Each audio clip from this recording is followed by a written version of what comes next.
Mirgu Abiy Mohamed Eksorati Abbaan Alangaa maal jedhu? Galmeen qorannoo yakkaa kan qabe hin jiru. Inni lammataa immoo teessoon shakkamaa kanaa iyyannaa irratti hin ibsamne kan jedhudha jechaadha. Izeeman deebii sirrii boodii filannoo irra dhabnaan garseera deemnaa jedhan. Kanaaf oduu biraalee qabadee dhiyaadhaa agdhumaa nu waliin turaa an asli galgalooti.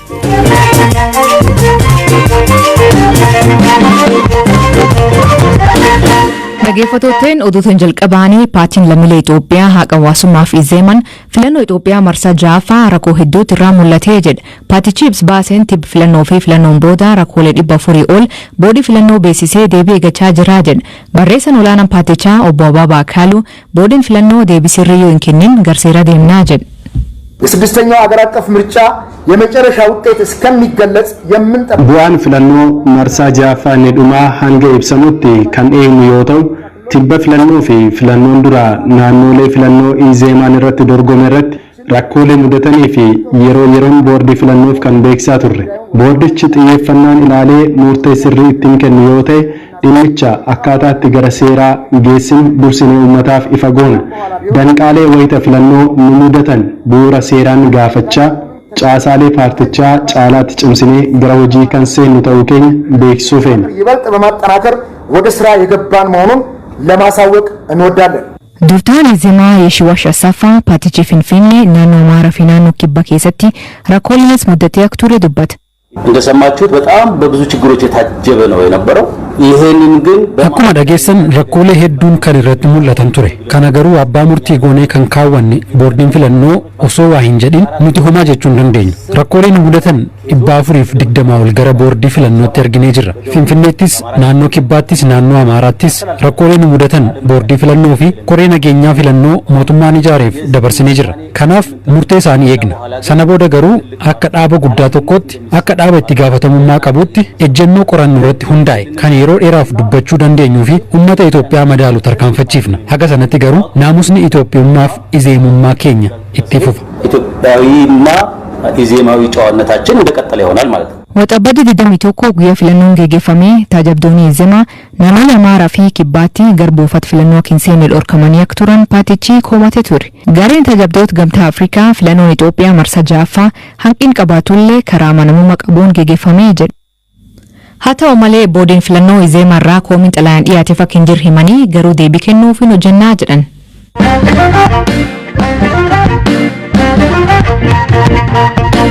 Gamtaan Awurooppaa fi Ameerikaan haleellaa qilleensarraa qibxata dabree naannoo Tigraayitti namoota nagaarraa raawwatamee jedhan balaaleffatan. Ministeerri Ajaalaa Itoophiyaa mootummaarratti dhiibbaa uumuuf jechuun ibsaan kuffis beekaa Toomaa gabaas qabu.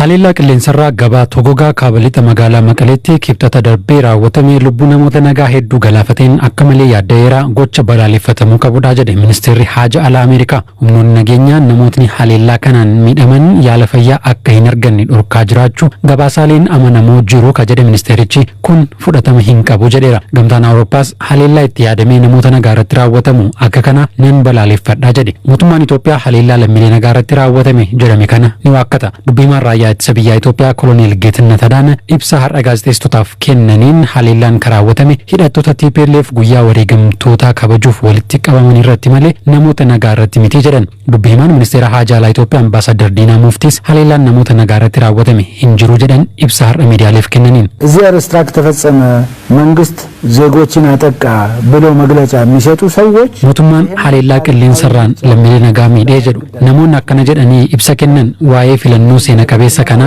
homaatu hin jenne kuni maaliif xiyyeeffannaa filannoo irraa gara biraatti jallisuuf jedhanii kana uuman isaan Libaanoon keessatti Afgaanistaan keessatti xiyyaaraan damma roobsaa turanii ኢራቅ ውስጥ ማር ነበር ሲያፈሱ ነበር ውሃ ነበር ሲያዘንቡ ነበር ኢራቅ keessatti dammoo bishaan roobsaa turan kanarraa ka hafe mootummaan Itoophiyaa lammiilee nagaa hin miidhu namoota seeraan barbaadaman funaanuuf qofa socho'a kun ammoo biyya kam keessayyuu waanuma jiru jedhan Ambaasaadar Diinaa Muuftiin. Mootummaan Itoophiyaa haleellaa qilleensarraa namoota nagaa irratti raawwatame kana waakkatullee BBC'n ragaalee suuraa dubartootaaf daa'imman haleellaa kanaan miidhamanii hospitaala Aayidar magaalaa Maqalee jirutti yaalamaa jiran argateera. Dooktarri hospitaalicha keessa hojjetu tokko yoo xiqqaate namoonni 60 ta'an ajjeefamuu fi 40 ol ammoo qaama miidhamuu BBC'tti himeera. Koreen fannoo diimaa idil addunyaa ibsa guyyaarraa baaseen har'a ambulaansota 9 gara bakka haleellaan raawwateetti bobbaase namoota miidhaman gara hospitaala Aayidaritti deddeebisaa akka oole beeksiseera.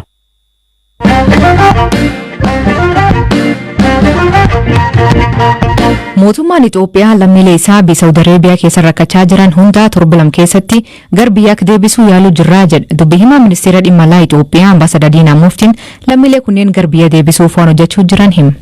Kana lammiiwwan 1,190 ta'an biyya Saawud irraa Somaalilaandii fi Keeniyaa irraa ol deebifnee jirra. Lammiiwwan Saawudii jiranis deebisuudhaaf komiteen tokko Saawudii deemee Iraan hojjetaa jira. 24 hours hojjetaa yeroo gabaabaa keessatti lammiiwwan Saawudii keessa rakkatan hunduma isaanii akkuma jiranitti biyyatti deebisuudhaaf wanti hojjetamaa jiru cimee itti fufeera. Kun immoo yeroo gabaabaa keessatti bu'aa akka argamsiisuuf boo'ichi achii jiru komiin achii jiru hundi akka cufamu abdii qabnaa ka jedhu. Lammiileen Itoophiyaa to'annoo mootummaa Saawudii jala jiran dhiita mirga namoomaa dhukkubaa fi akkasumas du'aaf saaxilamaa jiraachuu dhaabbileen gargaarsa namoomaa dabalatee qaamoleen garaagaraa himaa turan. Dhalataan Walloo Adam Abduu Muhammed waggoota 3 erga Saawudii jiraateen booda hidhamee ji'oota 6 mana hidhaa jiraachuu BBC'tti hima. Mana hidhaatti dhiphina cimaa argachuu kan himu Adam yaada Saawudii keessaa Itoophiyaatti isaan galchuu hawwii guddaan eeguu hima. Asii wallahi yoo dhugaa dubbachuu ta'e rakkoo nuti keessa jiru kun hedduu ulfaata. Amma yeroo ammatti haasa'ee jiru kana wallahi asii qaama qullaa dhaabbatee keessatti odeessu jira jechuudha. Wasa amma hin agartee horkii akkasiin irraa yaa'aa jira. Karaa qulqullinaatiinis karaa nyaataatiinis mirgi ilmi namaatiif eegamu tokkollee as keessatti nuti eegamaa hin jiru.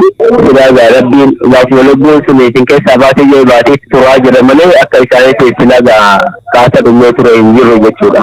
Kutaa tokko keessa yoo xiqqaate nama 450 jiraataa jira jechuudha. Kutaa tokko keessa. Bakki itti ciisni kun siree wanni irra rafamu hin jiru. Bakki irra rafnu kun lafa irra rafne jechuudha. Lafa qullaarra yoo kaartoon arganne kaartoonii rafna. Yoo sun hin jiraanne ammoo lafumarra ciisnaa jechuudha. Ijoollee cinaan tokko bakka wal jijjiira. Namni tokko galgala yoo rafe cinaan tokko ammoo guyyaa rafa jechuudha.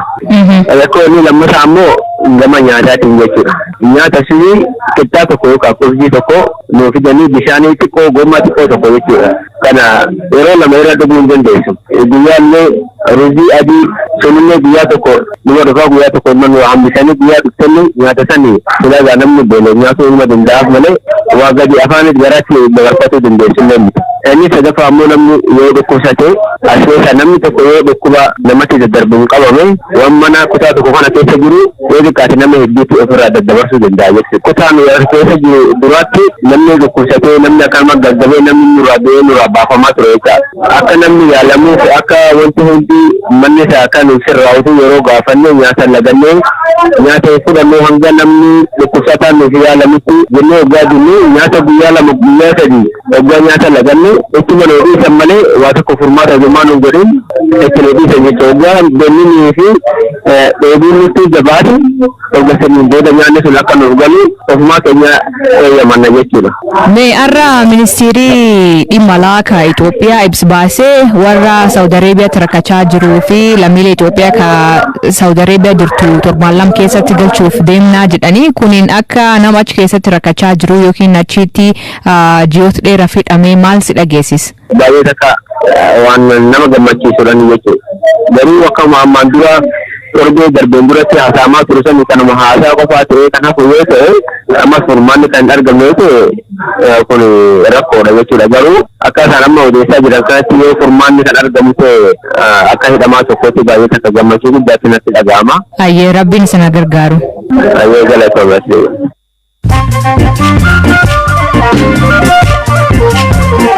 Dhaggeeffattoonni amma oduu gaggabaaboo addunyaa isaanii dhiyeessaa jalqabaanii humnoota TPLF ka Tigraayitti mootummaa Itoophiyaa walolaa jiran xiyyaaronni qilleensa Itoophiyaa C-130 bakki jedhi jedhamtuutti rukutanii kuffisuu himan. Raayyaan ittisa biyya Itoophiyaa garuu xiyyaarichi rakkoo teknikaan kuuf malee rukutamee miti jedhe. Xiyyaarichi guutummaatti kan barbadaa'e yoo ta'u namni hagam akka miidhame hin beekamne. Nigeeriyaa ganda tokko keessatti namni 10 maatii tokko keessaa qorsa biqiltuu irraa hojjetamu dhuganii du'an. Maatii sun keessaa namni xiqqaan lubbuu dhabee daa'ima waggaa 2 jedhan. Poolisiin biyyattii dhiirota 2 ka qorsa kan kennitee jedhan qabdee jirti.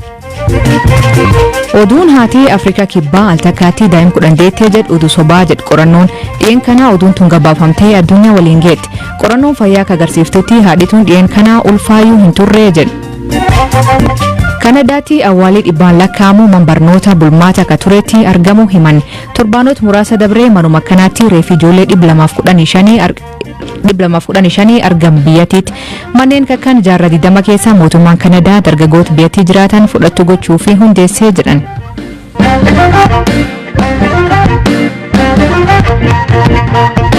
Abbaan alangaa waliigala Oromiyaa dhimma liyyannoo mirga waabii Muhammad Deeksisoo irratti murtii waliigala Oromiyaa dhiyaachuun deebii kenne. Dargaggoon kun waltajjii Eebbi Yuunivarsiitii Jimmaa irratti hidhamtoonni akka dhiifaman sagalee dhageessisuun kan hidhame mirgi waabii erga eegamee fi ji'ootaaf hidhamee jira. Akkiikam jechuun yaalii taasisuu kan turan abukatoon isaa obbo Gammachiisa Qannoo Waayilkeen maatii olaanaatiim. Komishinii poolisii Oromiyaa irraati akka to'annoo jalaan oofuuf yoo inni shakkames immoo yoo jiraate gaaffii makanaa gaaffiin kun immoo mirga wabii san dhorkisiisu jechuudhaan komishinii mana murtii waliigala Oromiyaatti iyyata galfanne jechaadha. Oolmaan mana murtii har'aa maal fakkaata? Oolmaan mana murtii har'aa abbaa alangaa deebii guyyaa har'aa laateen yaada lama kan inni dhiyeesse ta'e tokkoffaa galmeen qorannoo yakkaa qaqqabe hin jiru. Inni lammataa immoo teessoon shakkamaa kanaa iyyannaa irratti hin ibsamne kan jedhudha jechaadha. Nuti teessoo shakkamaa kanaa haala ifa ta'een mata duree iyyannaa kana irratti komishinii poolisii Oromiyaa jennee ibsineeti jira jechaadha. Gama biraatiin immoo galmeen qorannoo yakkaa oluun qaqqabdee kan jedhee ilaalchise galmeen qorannoo yakkaa namni gaaffii mirga wabii dhiyeessu dirqama jechaadha waajjira abbaa alangaatti argamu. Erga isa qaqqabe iyyannaa mirga wabii isa qaqqabe abbaan alangaa poolisoota eeraman poolisoota iyyannaa irratti caqasaman waajjira sana qaama sana gaafatee kan inni dhiyeessu malee kan akka himannaatti kan intiraan qorannoo yakkaa oluun qaqqabde jedhee dhiyeessuun seera miti kun immoo dhibaa'ummaa isaa agarsiisa ta'e jedhee mirga wabii irratti yaada kennuu dhiisuudhaaf fala fayyadame waan ta'eef manni murtii kan nu hubatee dhibaa'ummaa abbaa alangaa agarsiisu hubatee mirga wabii keenya akka nu eegu jechuudhaaf kan nuti falmu jechaadha. Manni murtiis kan nu hubachuudhaan gaaffii mirga wabii irratti murtii kennuuf guyyaa 24/2013 ni beellama jechaadha. Dabalataanis immoo Muhammad Deeksisoo dhaddacha irratti illee akka dhiyaatu gaafannee turre. Haaluma kanaan dhaddachi guyyaa sana ajaja hin kennina mirga wabii waliin wal qabsiisnee ajaja kennina jechuudhaan kan nuuf galmeen bule jechaadha. Muhammad Deeksisoo beellama itti aanu kana irratti qaamaan akka dhaddacha irratti argamu ajajameera? Hin ajajamne guyyaa sana hin ajajama jennee eegna jechaadha. Yookaan mirga wabii isaa eegna jennee eegna. Tole baay'ee galatoomaa obbo Gammachiisa. Fayyaa ta'a isinis. Muhammad Deeksisoo jalqabirraatti waajjira poolisii magaalaa Jimmaatti hidhamee ture. Mana murtii aanaa magaalaa Jimmaa mirga wabii eegee fi akka gadhiifamu ajajee poolisiin deebisee to'atee ture. Achiin booda erga poolisii Oromiyaatiin fudhatamee quunnamtii maatiif abukattoo isa waliin qabu addaan cittee jedhu obboleessi isaa Sultan Deeksisoo. Gaafa to'atameetti kaasee hordofaatuma turre garuu gaafa Jimmarraa humna addaa kanaan butame booda kaampii ture. Kaampii humna addaa poolisii Oromiyaa kana jechuudha. Egaa turtii ji'a tokko torban sadiitii booda immoo gara Finfinneetitti ol dabarfame poolisii Oromiyaati. Ol dabarsanii guyyoota haga ta'ee galaan tursiisanii torbee sadii galaan tursiisanii booda immoo kadhageessu as Awaashitti akka dabarsan dhageenya. Adeemsa kana hundatti keessatti kaadda gaafa guyyaa 23 ji'a torbaffaati haga ammaatti isa haala kana keessa jira. Fayyaa isaatiin wal qabatee uffata nyaata isaa waan tokko waan irraa beeknu hin jiru jechuudha. Bakka kana jira jechuun malee qaamaan bakka jedhame kana deemtanii argitanii beektu dubbistanii beektu? Yaallee ture amma gaasaa dhufee fi galaan illee yaallee turre achumattuu naman kaleessa. Isaanuma bira jiraachuu iyyuu namanan isaan. Galatoomi Sultan. Baay'ee ulfaadhaa biyyaa gahu. Dhaggeeffattootni sagantaan har'aa ganumaan eeggatanii dhaggeeffachuu keessaniif ulfaadha isaniin jedha. Nagaa waaqa kee bulaa oraa bulaa deebana hangafamaan dambulaa.